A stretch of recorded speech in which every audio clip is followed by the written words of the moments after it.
Now in the space station, we've been there for 6 months, and in fact, we have inhabited the space station 15 years now, for approximately 6 months at a time for each astronaut.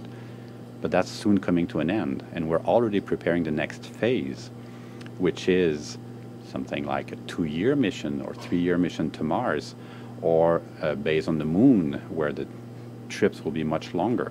And we do not know much past this 6 months. Astronauts, when they're in space, have no force on their skeleton. There's no force on their bone, on their muscles. They come back quite deconditioned and with significant musculoskeletal problems, and this is what we're investigating. I am a rehab doctor.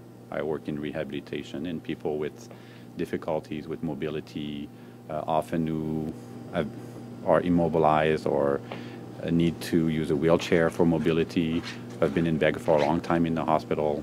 The patients I treat in the hospital have been in bed for a long time. They are anemic. They don't have enough red blood cells. They are vulnerable to infections. They catch infections at a much higher rate than others.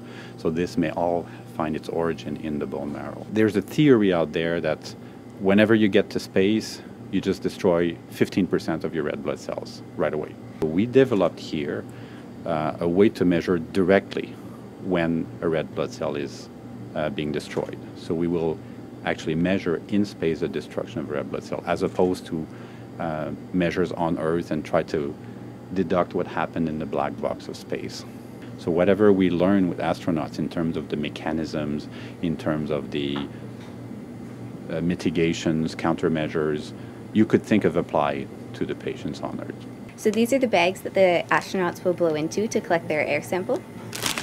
After they've blown their sample into this bag, it's then transferred into this canister, and this is what's sent back down to Earth to us to test in this lab here. So how it works is we pass our air sample into the machine, and then this air sample goes through a mercury oxide bed, and the carbon monoxide reacts with the mercury oxide, and that allows us to know how much carbon monoxide is in the astronaut lung sample.